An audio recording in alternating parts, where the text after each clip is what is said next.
Good evening, everyone, and thank you for joining us tonight for Illinois Bone and Joint Institute's 36th virtual YMCA Education Series program with the North Suburban YMCA. My name is Karen Brownlee, and I'm a personal trainer and the Adult Program Coordinator at the NSYMCA in Northbrook, Illinois. This evening's presentation, entitled Osteoarthritis versus Osteoporosis, is being recorded so that you will be able to revisit it again. Please feel free to tell your family and friends about it so that they too can view it on either the IBJI or NSYMCA websites. In Latin, the term osteo means bone, the prefix arthro pertains to joints, and the suffix itis means inflamed. Therefore, when put together, if you are told that you have osteoarthritis in your knee, for example, you will know that your knee joint has inflammation. Osteoarthritis can impact more than one joint, and in fact, as many of you here tonight probably know, it often does affect multiple joints. Osteoarthritis can cause significant joint pain and ultimately degeneration of joints over time. It is the most common form of arthritis, and according to the Osteoarthritis Action Alliance, it affects more than 32 million US adults. Osteoarthritis pain affects sleep quality, mood, and the ability to participate in everyday activities. In addition, and again, according to the OAA, osteoarthritis significantly limits a person's ability to self-manage other conditions, such as diabetes and hypertension. 1/3 of people with osteoarthritis have 5 or more chronic conditions, and osteoarthritis increases the risk of developing heart disease by 50%. When we look at the word osteoporosis, we now know that the osteo portion relates to the bones, and the term porosis means porous. So when we can conclude that the word osteoporosis means porous bones. Normal bone tissue has minute, tiny holes within it, but osteoporotic bones have much larger holes throughout the tissue, making the bone tissue less dense and more susceptible to breaking. Osteoporosis is a progressive bone disease which can cause one's bones to become weak and brittle, thus increasing the risk of fractures. According to the National Osteoporosis Foundation, approximately 10 million Americans have osteoporosis, and another 44 million have low bone density, placing them at increased risk of fracture. That means that 54 million Americans, half of all adults aged 50 and older, are at risk of breaking a bone. Luckily, Dr. Teresa Sosenko is here tonight to tell us about the characteristics of each condition, their risk factors, their signs and symptoms, and she will discuss with us the most up-to-date options available for both osteoarthritis and osteoporosis. Teresa Sosenko, MD, is board certified in internal medicine with fellowship training in rheumatology. She completed her medical degree at Poznan University of Medical Science in Poznan, Poland. After completing her residency in internal medicine at Tri-Health Good Samaritan Hospital in Cincinnati, Ohio, where she served as chief resident, Dr. Sosenko went on to pursue a fellowship in rheumatology at the University of Illinois, Chicago. Dr. Sosenko is passionate about developing treatment plans that are evidence-based and specifically tailored to each patient. She firmly believes in and encourages open discussions with her patients as part of her team approach to patient care. She says rheumatologic disorders can be quite challenging to diagnose and require a sound foundation in internal medicine, critical thinking, and attention to detail. As a rheumatologist, she approaches each patient individually. Rheumatological conditions are often chronic, and she looks forward to forging long and meaningful relationships with her patients and delivering the best patient-centered care. Dr. Sosenko treats conditions including osteoarthritis and osteoporosis, plus rheumatoid arthritis, connective tissue disease, vasculitis, muscle pain, polymyalgia rheumatica, sarcoidosis, fibromyalgia, sciatica, gout, muscle inflammation, joint injection, joint pain, scleroderma, back pain, systemic lupus erythematosus, and antiphospholipid syndrome. Okay, those were hard to pronounce, but I got it, I think. She works out of the Des Plaines, Morton Grove, and Park Ridge IBJI locations and is affiliated with other local hospitals. In addition, She's affiliated with the American College of Rheumatology and the Ukrainian Medical Association of North America. During Dr. Sosenko's presentation this evening, you might find that you have questions, which she will be happy to address at the end of the program. Simply type your questions into this question section on your screen, and I will receive them and relay them to Dr. Sosenko immediately following her presentation. We will do our best to answer all the questions that you have, so feel free to type multiple questions as they arise tonight. I do ask that you please keep your questions general, as Dr. Sosenko will not be able to address individual concerns without individual consultation.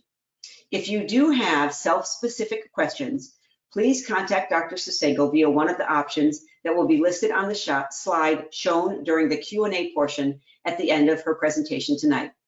One last thing before I turn the podium over to Dr. Sosenko, I invite you to mark your calendar for our next IBJI and NSYMCA Education Series program. On Tuesday, February 21st at 7 p.m., Dr. Ritesh Shah will host Staying Hip, Understanding the Symptoms, Causes, and Treatment of Hip Pain. Thank you again for joining us tonight, and thank you, Dr. Teresa Sosenko, for your time and your effort in putting together this program to help us understand more about both osteoarthritis and osteoporosis. Now, Dr. Sosenko, please take it from here. Thank you, Karen, so much. Okay. My pleasure. All right. Can you see this, Karen? Yep. Looks great. Thank you. Perfect. Okay. So again, my name is Dr. Sosenko. I'm one of the rheumatologists here at Illinois Bone and Joint. I will just be giving just a little bit of a brief rundown on osteoarthritis and osteoporosis, which are two big diseases that we see. I always like to give a little bit of a background, just in general, about what is a rheumatologist and when you should see a rheumatologist. These are pretty frequent questions that we get. Patients oftentimes want to know exactly what we specialize in. So rheumatologist is a physician. We are board certified in rheumatology. This fellowship follows after an internal medicine residency. We specialize in diagnosing a variety of conditions, particularly those that affect the muscles, the bones, the joints, the ligaments, and the tendons. We also treat what we call connective tissue diseases, which are specific autoimmune conditions. These diseases are where the person's immune system attacks the body and causes inflammation and can affect anything from the joints to essentially any part of the body. And just like Karen mentioned, these are the most common conditions that we treat. And as you can see here, osteoarthritis and osteoporosis are definitely are some of the most common things that we see day to day. And just a few tips on when you think you should see a rheumatologist. Most importantly, if you have pain involving multiple joints, if there is any new joint pain that was not associated with any preceding injury, if you have significant stiffness in the morning, a lot of joint swelling, fever, rashes, any other systemic symptoms, if you have psoriasis and joint pain, if you have any new muscle pain or weakness, any new headaches or muscle aches, especially in patients over the age of 50. We often see patients who have all these unexplained symptoms, and their doctors want them to be evaluated for an underlying systemic cause. And then last, but of utmost importance, is osteoporosis, which we'll go over today. So just a few starting points that I just want to highlight. So osteoarthritis and osteoporosis are two separate conditions, and this is very important to know. We have a lot of patients who oftentimes, I think just confuse the two, which is understandable because they are very similar in terms of name.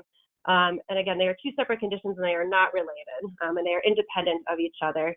Oftentimes patients with osteoporosis have osteoarthritis and vice versa. So I will start with going in about osteoarthritis. So in general, arthritis is a term that just means inflammation of the joint or pain in the joint. Oftentimes when we hear patients say arthritis, they usually mean osteoarthritis, which is the most common type of arthritis. But it's important to note that there are many different types of arthritis. And again, osteoarthritis being the most common. There's also different types, including inflammatory arthritis and infection, which I'll just briefly highlight just so we can emphasize the importance of these conditions. And this is a chart that I like to show a lot of my patients just so they can kind of understand. Osteoarthritis and rheumatoid arthritis are in kind of two separate spectrums. Osteoarthritis is what we consider a non-inflammatory condition, meaning there's not much inflammation, and it's usually not an underlying immune system-driven disease, whereas you could see here, you know, in the inflammatory condition, rheumatoid arthritis is considered more of an inflammatory arthritis, as well as a lot of the other conditions that are listed, as well as gout, pseudogout, which are also very frequent. So what is osteoarthritis? Osteoarthritis, also known as OA or degenerative arthritis, it's a painful condition. It can affect one or more joints. It typically is a slowly progressive joint disease. And again, it's also known as degenerative arthritis or also wear and tear arthritis. And the outcomes are quite variable. Now, who gets osteoarthritis? It's typically seen in middle-aged to elderly patients, but we do see it sometimes in patients who are much younger. OA is the leading cause of disability in the elderly in the United States, and it is estimated that 20 to 30% of the adult population has osteoarthritis, and that number is gradually increasing. And then the incidence of osteoarthritis increases with age. Now, what happens in osteoarthritis? In OA, what happens is that there is a loss of cartilage and mild inflammation in the joint, and it's usually a result of just basically wear and tear, and that causes the cartilage within the joint itself to degrade. And because of that, the surrounding muscles of that joint become weaker and they become unstable. Oftentimes, you know, in the arthritic joints, patients can also develop bone spurs, and those are quite common. You could see in the photo on the knee on the right, you could see some bone spurs forming, and those don't just happen in the knee; they can happen anywhere, in the hands, in the spine, in the hips, etc. And that's also a common sign of osteoarthritis. Now, what are the symptoms of osteoarthritis? Pain by far is the most reported symptom of osteoarthritis. There's a very characteristic presentation. It's typically worse with activity and gets better if patients rest. Sometimes the pain can be severe at night, and it usually occurs near the joint, but it can be what we call referred. And what that means is that the pain travels.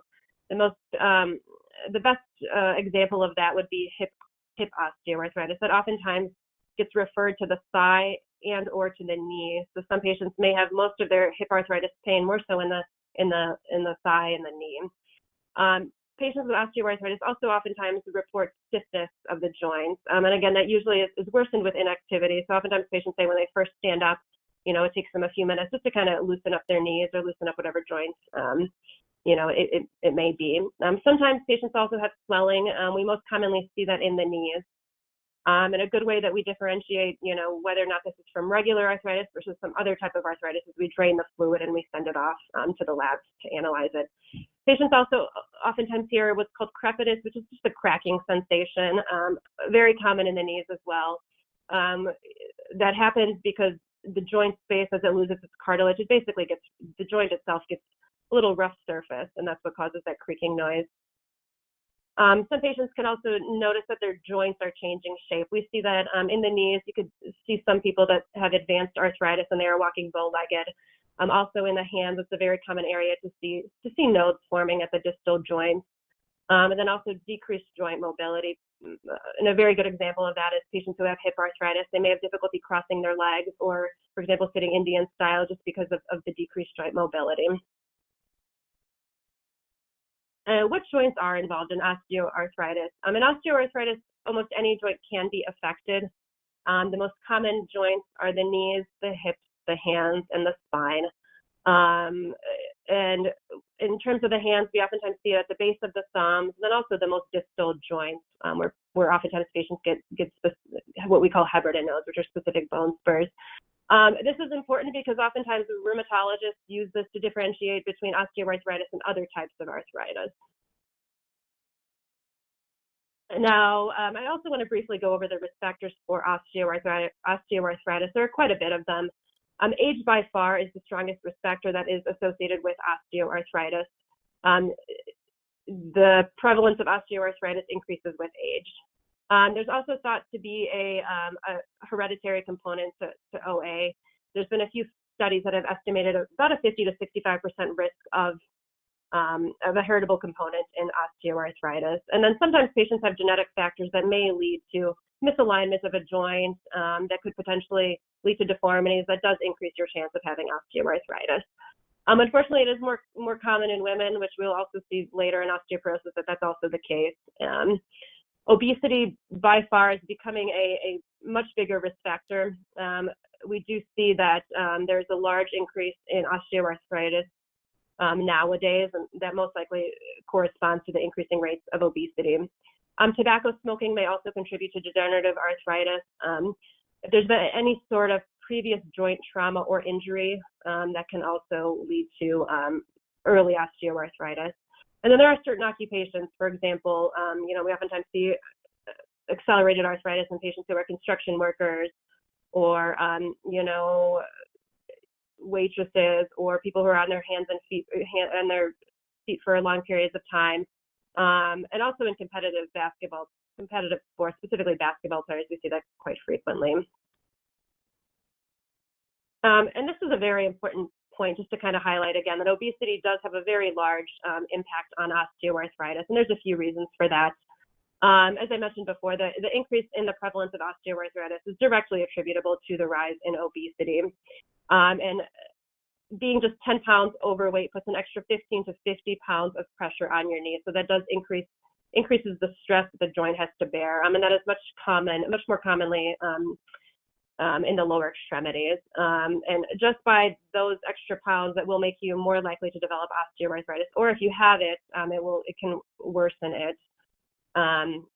And by being overweight, it also leads to poor posturing, and that can cause joint deformities that ultimately also puts more stress on the joint.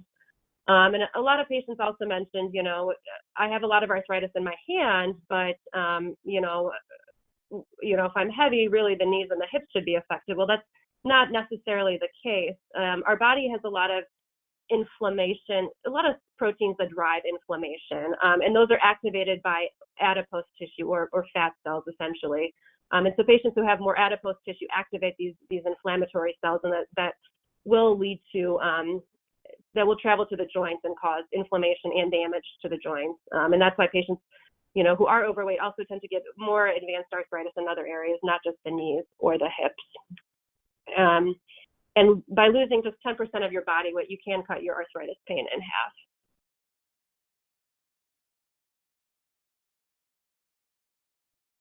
So how is osteoarthritis diagnosed? So there's no single test to diagnose osteoarthritis. Usually we do, it requires a full evaluation by your physician. We like to take a history and physical exam. And really in the history, we like to discuss the characteristics of the patient's pain, what other symptoms they may have. Is there any concern for an underlying inflammatory process or any sort of underlying autoimmune condition? A lot of times we don't have to do additional tests, but sometimes we do if we're concerned about rheumatoid arthritis or something similar. And then we often utilize imaging, most frequently an x-ray of the affected joints, but we don't necessarily always have to do that. For example, if we see a hand that has a lot of nodes, a lot of deformities, and then we don't necessarily have to do an x-ray because those are pretty characteristic of that. Now, how do we treat osteoarthritis? Unfortunately, to this day, there's no cure for osteoarthritis.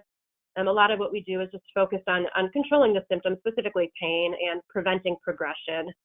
The treatment is multimodal. We like to think of it as just targeting a few different directions. The first thing that is very important is what we call non-pharmacologic therapy, which basically just means all the interventions that we do that do not require medications. We also have different medications that we can give. We also offer injections, and then ultimately, end-stage osteoarthritis sometimes requires surgery, which we leave up to our orthopedic colleagues.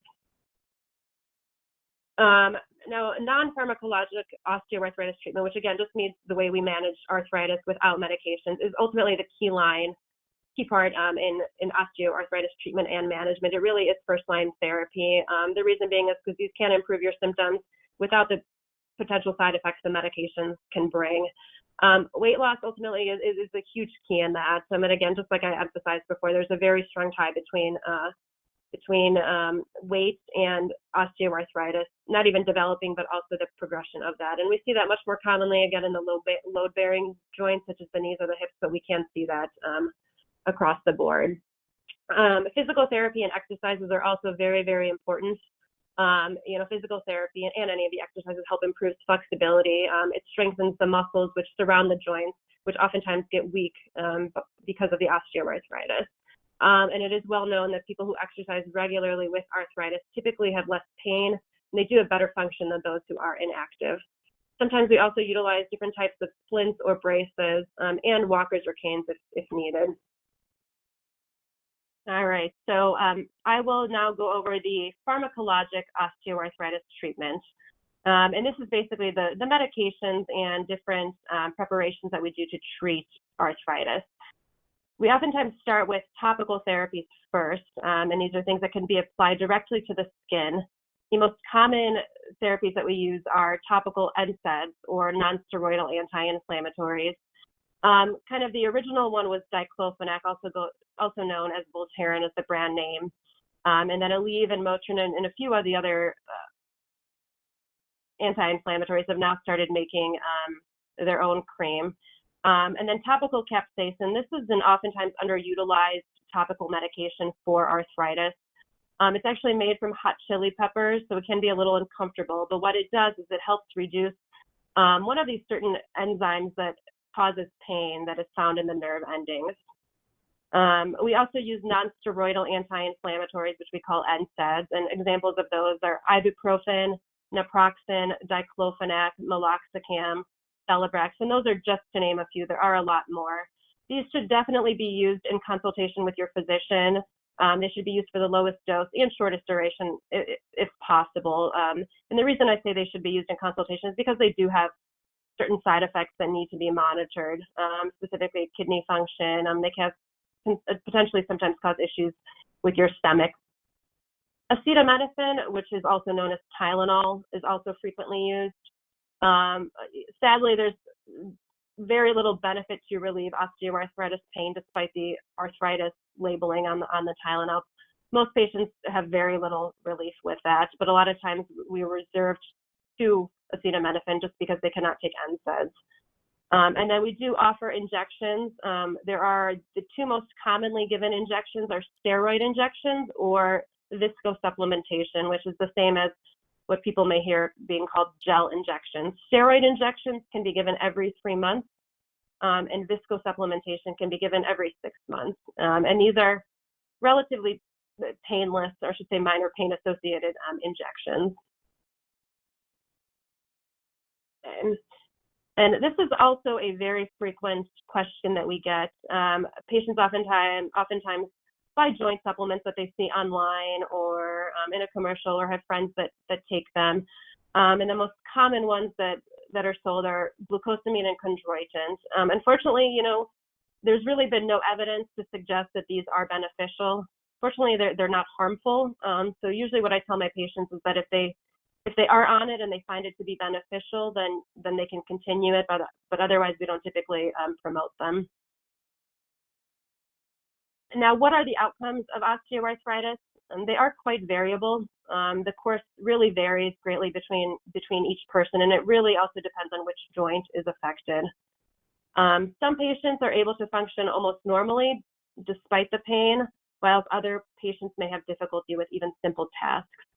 And so, for example, the pain and functional restriction due to osteoarthritis of the hips is likely to worsen over time, whereas arthritis of the hands often causes just intermittent pain and stiffness, but it's not as progressive as some of the other joints. And most importantly, exercise can help decrease pain and improve quality of life. And just to kind of go back on the osteoarthritis versus rheumatoid arthritis, we have a lot of patients that come to see us, and their biggest concern is that they have these hand deformities, and they want to know whether or not it is rheumatoid arthritis. Fortunately, these nodes are a sign of osteoarthritis, which again is just wear and tear arthritis. And you can see the nodes on the photo there. They can be located basically anywhere. Most commonly, they're seen at the distal joint and then the middle joint, which we call the proximal joint. They can occur on the fingers and the toes, and occasionally patients can have deviation. They notice that their fingers start deforming at the tips as a result of these nodules. They are 10 times more frequent in women, and there is a familial tendency. Women whose mothers had such nodes have a 2 times higher chance of getting the same nodes. And also a big point to make is that, you know, when we see these patients, we can almost effectively say that they have what we call primary osteoarthritis. And a lot of times we don't have to worry about any sort of secondary causes of arthritis. And just another very common overlooked cause of knee pain, and also things that patients can do to improve their knee pain. A lot of patients have poor arch support in their feet. They have something that's called pes planus, or just basically a flat foot. And most patients don't know that they have that. That's why it's very important that your physician takes a look at your feet just to make sure whether or not you have a good arch. Because by having flat feet, that can put extra stress on the joints, which sooner or later can lead to osteoarthritis. And we typically fix that with orthotics and custom-made inserts. Now to move on to osteoporosis.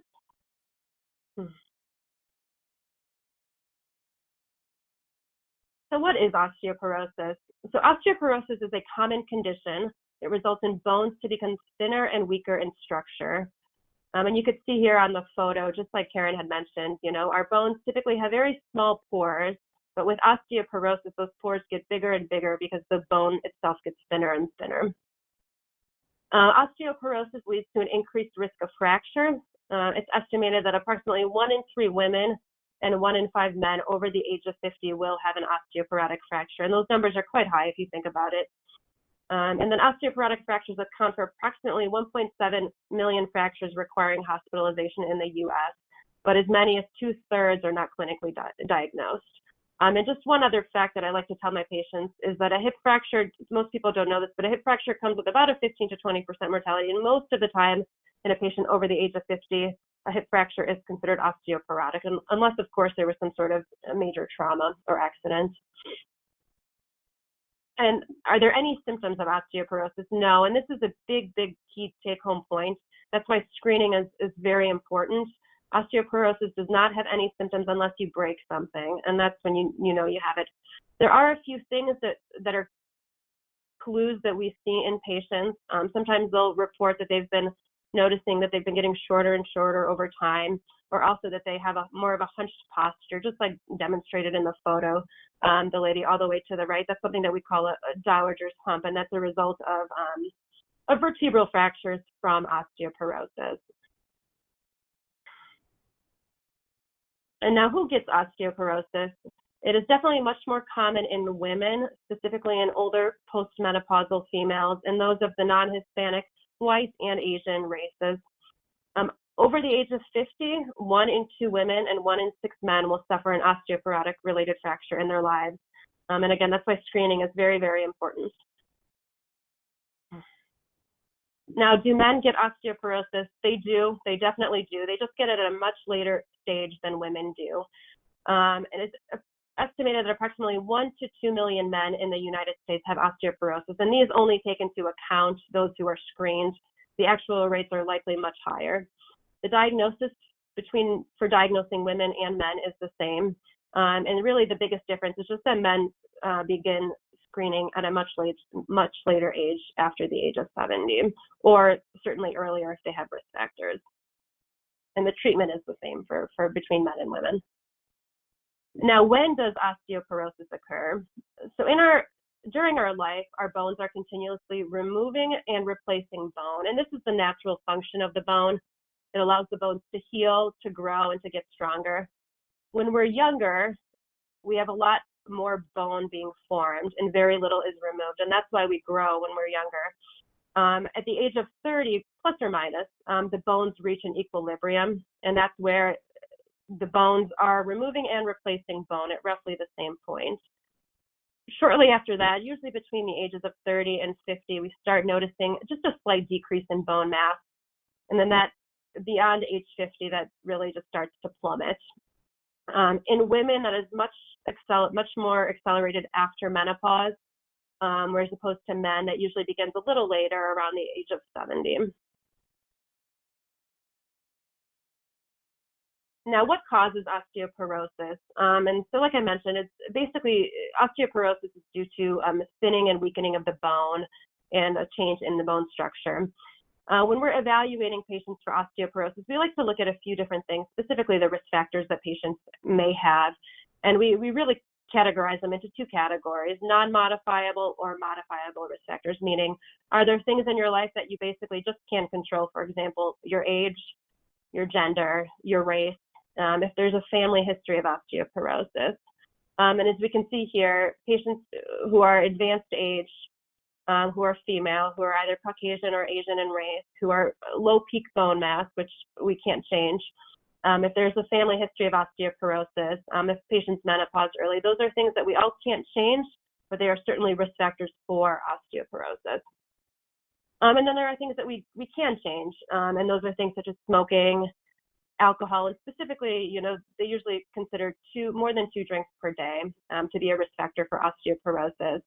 If patients had inadequate calcium or vitamin D intake, if they are on the lower end of the body weight spectrum, if they have an estrogen deficiency or certain endocrine disorders, if they live a sedentary lifestyle. We know that patients who live a sedentary lifestyle do have a higher rate of osteoporosis and, for the fact, osteoarthritis. And then there are also certain medications that we just can't, we can't change, that can increase the risk of osteoporosis. The most notable medication for that is prednisone. Now, what other diseases cause low bone mass? When we're evaluating patients that have osteoarthritis, we really like to determine whether or not they have what's called primary osteoporosis, meaning is this just a result of aging, or secondary osteoporosis. And secondary osteoporosis means that you just have another underlying condition that may predispose you to early bone loss. Oftentimes, when you see a rheumatologist or an endocrinologist for your osteoporosis, we do this workup. And some of the most common conditions are parathyroid disease, thyroid disease, alcoholism. If patients have any of the autoimmune joint conditions such as rheumatoid arthritis, ankylosing spondylitis, certain conditions that affect the gastrointestinal tract can also lead to early osteoporosis, and that is just because the GI system itself cannot absorb calcium and vitamin D appropriately. Now, how do we diagnose osteoporosis? The gold standard of testing for osteoporosis is what's called a bone density test. It's also known as a DEXA scan. This is a special type of X-ray. It just uses less radiation than a typical X-ray. It's quick, it's painless. You don't have to fast. You don't have to pre-medicate with anything. What they do is it takes about 15 to 20 minutes, and they analyze your lumbar spine, which is the lower back, and the hip, and occasionally they also analyze the wrist. And the results, you basically get 3 different results categories. One is you have a normal bone density. One, you have something called osteopenia, which I'll briefly highlight after. And the third is osteoporosis.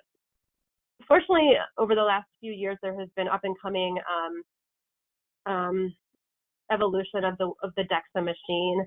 And nowadays, we're actually able to analyze what the inside of the bone looks like, not just the outside of the bone. Once you do a bone density,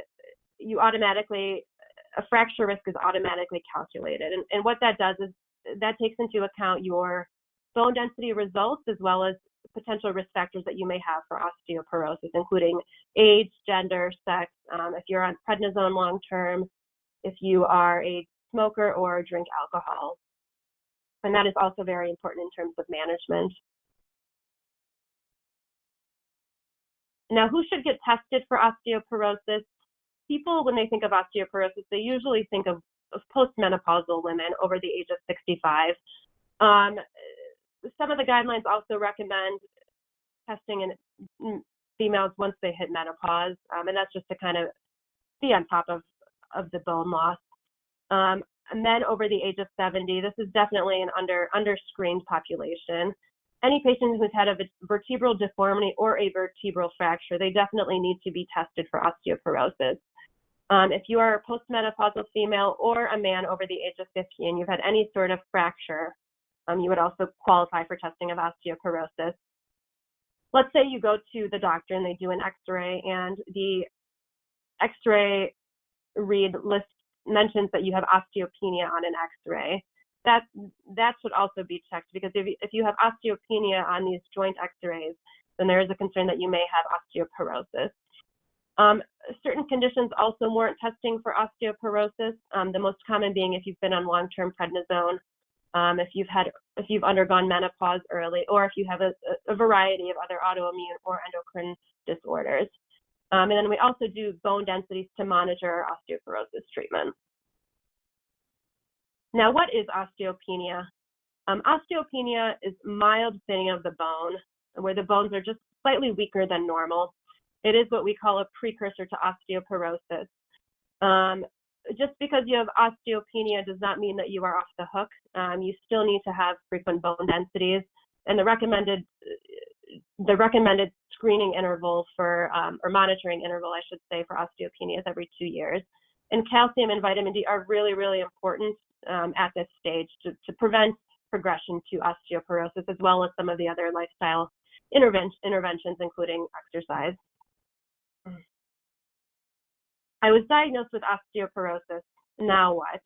So the first thing to do if you've had a bone density that shows that you have osteoporosis is to meet with your physician. What we do is we compare all of your bone densities that you've had done in the past, if you've had more than one done in the past. And we do that because we like to see the trend of your bone loss. We also do a comprehensive history and physical exam, and that's to see if potentially there may be something else that could be leading a patient to have earlier bone loss. We also do a workup for secondary causes of osteoporosis, and that's, again, just to make sure that there is no other factors that contribute to this. We also check vitamin D levels, and we discuss lifestyle and treatment interventions. Now, how is osteoporosis treated? Calcium and vitamin D are the mainstay in terms of vitamins that we recommend for osteoporosis treatment. The recommended calcium dose is roughly 1,200 milligrams per day, and the recommended vitamin D dose is about 800 to 1,000 units. The vitamin D is oftentimes just an estimate. Sometimes patients need much more, just depending on their vitamin D levels. We also recommend physical activity and then modifying any risk factors that may have. And again, those include smoking, drinking more than 2 alcoholic drinks per day, inadequate calcium or vitamin D, being sedentary, or if patients are on certain medications. And then ultimately, most patients do need to be treated with medications. And a lot of deciding which medication is right for the patient really depends on a lot of factors. That includes the patient's age, their risk of fracture, if they've had a previous fracture before, if they have certain medical conditions such as kidney disease, or a heart attack or stroke in the past, and the results of the bone density. So we really do take all of those into account before we decide on which medication to give you. And now, who should be treated with medications? So obviously patients that have osteoporosis just based on the bone density alone. Postmenopausal females and men over the age of 50 who've had a vertebral fracture, regardless of their bone density results, should also be treated for osteoporosis, because certain bones just are not meant to break easily. And that is a concerning sign that there is definitely osteoporosis that is going on. If patients have a high risk of fracture, meaning when we do the bone density and we calculate your risk of fracture, if it's above a certain threshold, then we really have a discussion with our patients about whether or not treatment would be a good idea to prevent fractures. And then if you've had osteopenia on your bone density, but you do have what we call a fragility fracture or an osteoporotic fracture, then you would definitely benefit from treatment.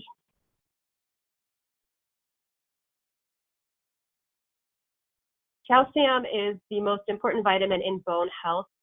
The usual recommended dose is 1,200 milligrams of calcium. As you can see here, most people only ingest about 500 to 600 milligrams through their diet, and that is about half of, not even of the recommended dose of calcium. So that's why we supplement with roughly 1,200 milligrams daily. Most of the calcium-rich foods are dairy products, and that can be a problem in patients who are lactose intolerant or have any sort of dairy intolerance. The next thing after that would be certain fish in particular. And the two most common supplements are calcium citrate and calcium carbonate. Calcium citrate tends to be the best tolerated, and calcium carbonate has to be taken with food. And vitamin D is also kind of the next most important vitamin when it comes to osteoporosis. Again, the recommended dose are between 800 to 1,000 units, but it really varies off your level. Some patients can take just 1,000 units, but some patients need to take much more. Your body needs vitamin D, especially in patients who have osteoporosis, because it allows for better absorption of calcium. And it is proven that calcium and vitamin D together are ultimately the key in supplementing bone health. Vitamin D is also very important because it has been proven in multiple studies that patients who are vitamin D deficient are prone of falling. And when we hear of falling in osteoporosis, we get concerned because we think of patients are definitely at a higher risk of fracture. So keeping your vitamin D levels at adequate levels also helps to keep those muscles strong and reduces those risks. The sources of vitamin D, the main source is sunlight, which unfortunately in the Midwest we oftentimes lack, and a lot of us are vitamin D deficient, followed by food and supplements. Unfortunately, a lot of our foods we don't have a lot of very rich vitamin D foods. You can see here, salmon and tuna tends to have the highest concentration of vitamin D, followed by, ironically, mushrooms and egg yolks. Oftentimes, you can also see a lot of fortified products, a lot of fortified milk products, things like that contain vitamin D, but oftentimes they're not enough, and that's why vitamin D is also very important. Now, what medications are available? And again, a lot of this comes down to a discussion that you have with your physician. And this really depends on how severe your osteoporosis is, and also what other medical conditions you have, your age, etc. And we really divide these into a few different categories. And for the most part, just like I mentioned, as to how osteoporosis works, where we have the bones are building and the bones are also degrading, these medications work on either of those aspects. Bisphosphonates, which also the most common one is Fosamax or Reclast, and Prolia, they do stop that recycling or degradation process. Whereas Forteo, Tymlos, and Evenity are actually the bone building agents. And then the final few listed questions, those are not utilized as much. The estrogen receptors and the hormone therapy were more so frequently used to prevent osteoporosis in postmenopausal females. Really, the first few are the most commonly used medications. Now, how do we monitor osteoporosis? We do that by checking bone densities, and we do those every 1 to 2 years. We don't do them any sooner just because bone takes quite some time to grow. And again, the bone density is the most useful and the reliable test. And we also monitor your blood work, specifically the vitamin D levels, and just to make sure that there have been no changes, that the supplements you're taking are enough, and to make sure that you haven't had any changes to your kidney function or your blood counts or anything like that may change the way we treat your osteoporosis. Now, exercises. This is also a very important and vital role in bone health. It helps prevent bone loss and maintain muscle strength. And the reason this is because bones and muscles respond and strengthen when they are stressed by weight bearing or any sort of impact exercises, such as running, jumping, stair climbing, dancing. Multiple studies have shown that people who are not physically active are more likely to have a hip fracture than those who are physically active. And for example, patients who are more sedentary have a higher risk of fracture, hip fracture in particular, than those who are more active and are on their feet more often. Ultimately, though, the kind of exercise you do should be something that fits your needs and fits your lifestyles and ultimately fits your capabilities. And it should be something, hopefully, that you enjoy so that you can continue to do it in the long run. Weight-bearing exercises are very important. The examples of these include walking, jogging, dancing, any sort of aerobic exercises. A lot of times patients also have arthritis, and they need to do less exercises that have less impact, or we call low impact exercises. And those include treadmill or an elliptical, and those are also good exercises for osteoporosis. And then we also want to strengthen the muscles, and that again is to help, decrease the risk of falling. And then also balance exercises, and again, also just to support the idea that we want to decrease the risk of falls. And the most commonly utilized exercises are Tai Chi, yoga, and Pilates. And most people should aim to exercise approximately 30 to 40 minutes, 3 to 4 times per week. And to prevent osteoporosis, really that entails a lot of lifestyle changes. You want to make sure that you get enough calcium and vitamin D. You want to stop smoking if you're a tobacco smoker. You want to avoid any excess alcohol. You want to be active and do weight-bearing exercises. And you want to basically change any lifestyle choice that can raise your risk of osteoporosis. And you really want to implement any strategies to help decrease your risk of falling that puts you prone to fracture. And just some final take-home points. So osteoporosis and osteoarthritis are not the same. Osteoarthritis affects the joints, and in osteoarthritis, we have a loss of cartilage, which leads to pain, stiffness, and sometimes swelling. Whereas osteoporosis affects the bone becomes weaker or more brittle, and that leads to fracture. And osteoporosis is asymptomatic, meaning patients have no symptoms unless they fracture. And things that you could do for both osteoarthritis and osteoporosis is to maintain a healthy weight. You don't want to be either too heavy or too lean. Exercise, limit alcohol intake, stop smoking, and then obviously incorporate a healthy diet and nutrition-rich foods into your lifestyle. Thank you. All right, thank you, Dr. Sosenko. That's fabulous. Thank you very much. We've got a lot of questions, and I'm going to start with the last one because it relates to what you were just talking about, which was exercise. Someone asks, do water aerobics or swimming, are those beneficial for people with osteoporosis? They are not. They are much more beneficial for patients with osteoarthritis rather than that was going to be my next question. Yeah. And that's because they're not weight bearing, correct? Correct. Yes, correct. And for osteoarthritis, they are low impact, so they put less stress on the joints. Right. So if people do swim and do water aerobics, if they could incorporate walking or some other type of weight bearing activity as Correct. well, that would be great. And how about riding a bicycle? People often ask about that. Yeah, riding a bicycle, unfortunately, is not weight bearing. So that is also limited. But that is also very good for osteoarthritis because that is also low impact. And it does not have to be cycling, even a stationary bike, or oftentimes you could buy pedals that you could just have, at the base of your couch or at the base of your chair just to keep pedaling. That's very good for knee and hip arthritis. Great. Awesome. Thank you. Okay. You mentioned things about other supplements.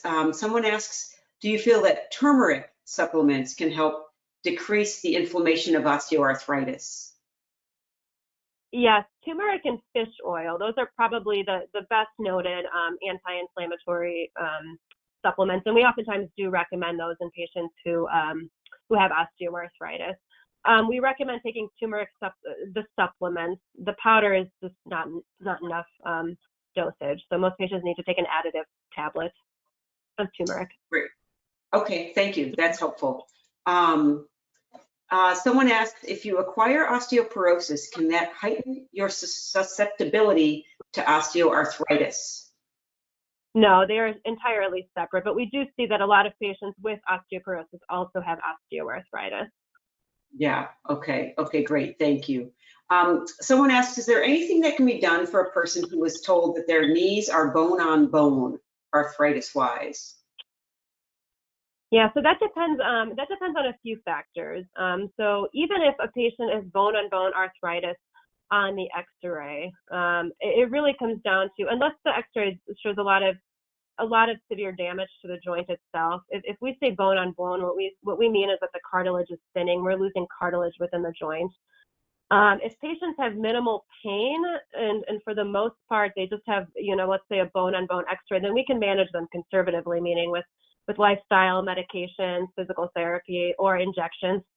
Sometimes if those fail or patients don't respond well to any of the above, or if there is a lot of specific damage at the area of the joint that's more than just bone on bone, then at that point we usually like them to see our orthopedic colleagues just to discuss the potential of surgery. Great, thank you. Does significant weight loss, such as in bariatric surgery, tend to reverse osteoarthritis and or osteoporosis symptoms as other comorbidities dissipate? Yes, osteoarthritis definitely. That's without a doubt, because the more overweight a patient is, the more stress it leads to the joints. So by losing that weight, that definitely relieves some of that tension, and it slows the progression of the disease, as well as improves the pain. In terms of the osteoporosis, the biggest pool of patients that we see that have osteoporosis when it comes to body habit is the patients who are extremely thin. So as long as they don't fall into that, under 18 BMI or even slightly higher than that, then we usually aren't too concerned about that. Great. Okay. Thank you. Let's see. Do aromatase, aromatase inhibitors increase the incidence and severity of osteoporosis? Yeah, so aromatase inhibitors, they are used for treating breast cancer, and they are known to cause osteoporosis or accelerate osteoporosis. So that is also patients a lot of oncologists who have patients with breast cancer will automatically start screening patients for osteoporosis. Got it. Okay, thank you. That's good to know. Someone asks, are you familiar with Echolite REM's technology as an alternative or supplement to a DEXA scan? If so, what are your thoughts about this new technology? So there are a few other technologies available. Historically, patients have also even used ultrasounds and CT scans even, but a DEXA has always been consistently proven to be the most reliable, and it is the most cost efficient. Got it. Okay, thank you. And while we're going on these things of different researchers, things that have been found, people have another question. In August of 2022, Duke researchers indicated that they will start trials in spring of 23 on gel-based cartilage substitute that their research claims to be better than natural cartilage. If one can delay, for example, a full knee replacement, do you see a solution such as this in the next 1 to 3 years? Yeah, that's actually been in the works for quite some time, for the last few years. A lot of scientists have been trying to come up with a way to either regenerate cartilage or to reintroduce cartilage to a joint. I think the issue lies is if there's already been a lot of damage to the joint itself, that probably is, your patients probably would not be a good candidate for that. But for example, if they have mild to moderate arthritis, I think that's probably where they would benefit most from. But that has definitely been in the works, and I think we will be seeing a lot more about that in probably the next 10 years or so. Cool. Okay, thank you. What are the diclofenac side effects? What are diclofenac side effects? I don't know what that means. I'm sorry. Yeah, diclofenac is what we call a non-steroidal anti-inflammatory, or an NSAID. It is in the same family as it's in the same family as Aleve or Motrin or ibuprofen, any of those. Diclofenac there's two preparations of diclofenac. There is an oral form, which is a tablet, and then there's also a topical diclofenac. Topical diclofenac, for the most part, is relatively well tolerated. There's not many side effects to it. Whereas oral diclofenac is an NSAID, and along that comes all the side effects that come with Aleve or Advil. Those include increasing in blood pressure. There's a potential for increasing reflux symptoms, or a gastritis, or even a peptic ulcer, which could lead to blood loss, things like that. Kidney function, it could worsen kidney function. So that's why patients who are on NSAIDs chronically should be monitored by either their primary care physician or whoever is prescribing it, just so we can keep an eye on the kidney and liver function. And also chronic NSAID use in patients, we also try to avoid it in patients who have heart disease as well. Got it. Okay, thank you. That's really helpful. Thank you. Okay. Let's see. I read a worsen knee arthritis over time. What are your thoughts on that? Can you repeat that for me, Karen?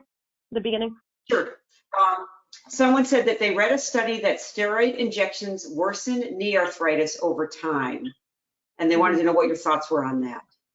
Yeah, that's been discussed and kind of, I don't want to say debunked, but the problem with knee arthritis is that you are beginning to lose cartilage as a result of wear and tear, and that really is effectively the most useful injection that we do have. It is proven to be much better than a gel injection. We are more cautious with people who get steroid injections. We're always concerned about what worsening cartilage loss. Whereas kind of the caveat is if you have arthritis, you're already losing that cartilage. And if we can at least improve your pain to an extent, we are much more cautious when we give injections to certain muscles or tendons or things like that, where you could potentially lead to rupture of those tendons. Yeah. Okay, that's really helpful. Thank you. Great. Mm-hmm. Okay. Can Prolia be used year after year? Prolia, yeah. So Prolia is just to give a background, it is a medication that we very frequently use for osteoporosis. It is one of the medications that stops the degradation of bone. It's an injection that is given every 6 months, usually in the arms, and that can be continued long-term, and it effectively should be continued long-term. There is it was studied for up to 10 years, which is basically the cap for drug monitoring, and it was found to be safe. The biggest concern with Prolia is that it should not be stopped abruptly. So if patients decide that they want to continue and do Prolia, it is essentially a long-term commitment. And that is just because if patients have been on Prolia for more than, on average, 1 to 2 years, and they stop it abruptly, the risk of fracture has significantly increased, and the strength of your bones will plummet. But more to answer the story, I guess to answer the question quickly, yeah, it can be given long term, and we do that. Yep. And it should be given long term. Mm-hmm. Yeah, and that wasn't too long of an answer because that was really explanatory. So thank you. No, that's great. Okay, someone mentions that calcium leads them to become constipated. Do you have any other suggestions for those folks? Yeah. So I would try calcium citrate. That is, calcium citrate tends to be better tolerated. If they have already tried that and it does not work, then sometimes I recommend to potentially try the gummy form of calcium and see. Some patients do better with the chewable form of calcium. If patients really can't tolerate those, and usually we start with take 1 tablet per day just to kind of get used to it, and then if patients do okay, or 1 chewy, and then if they do okay, just to increase to 2 tablets. If patients really have a hard time with it, then it would require a lot of supplementation through the diet, and that would just be the patients would have to be very conscientious of what they eat and how much calcium is in it. Okay, and should most women who are postmenopausal, who may not have hit 65 yet and haven't been tested for osteoporosis, should they be taking calcium supplements just as a general rule? Yeah, they usually recommend patients over the age of 50. The max dose of calcium intake is usually about 1,500 to 2,000 milligrams. Most people eat about 500 to 600, acquire that through their diet. So the recommended dose is on average 1,200 milligrams. So usually we recommend any postmenopausal female, or we just say on average over the age of 50 to begin taking that and vitamin D. Okay, great, thank you. All right. What effect, if any, does yoga have on osteopenia? Yeah, so yoga, those exercises, so the ones that I had mentioned, so any weight-bearing exercises, yoga, Pilates, Tai Chi, any of the resistance training, things like that, those are all good for osteopenia and osteoporosis. So we would recommend those. Great. Someone said, let's see, is Evenity a new drug? Evenity, yeah. So Evenity has been around for the last few years. Evenity has kind of changed things to an extent with the way that we treat osteoporosis. It is a once-a-month injection, and we administer that for 12 months. So patients come in once a month for 1 year. We typically reserve that for patients who have either severe osteoporosis, as listed on the off their bone density, or if they have a lot of fractures.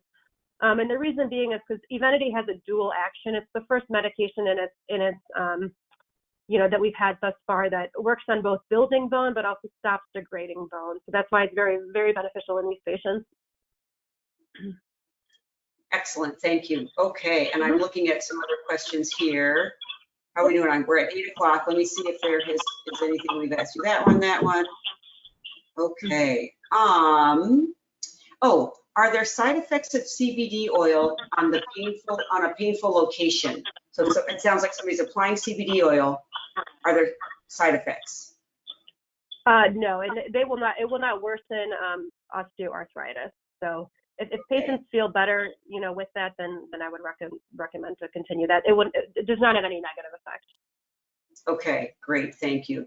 All right, and someone asked, is there a linkage between spinal stenosis and osteoporosis or osteoarthritis? So spinal stenosis is oftentimes the result of osteoarthritis in the spine.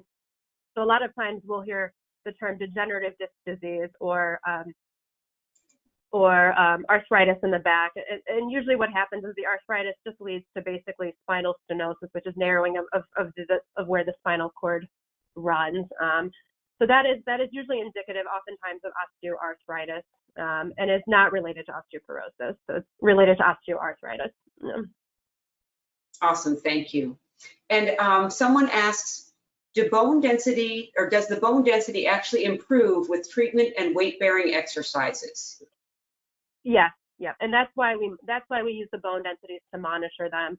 If, for example, we start patients on treatment and we do not see a significant, what we call a statistically significant improvement, or it's gotten worse, or if a patient has started fracturing, then that means the medication that they're currently on is not working. But for the most part, with the exception of one medication, the bone density should continue to improve.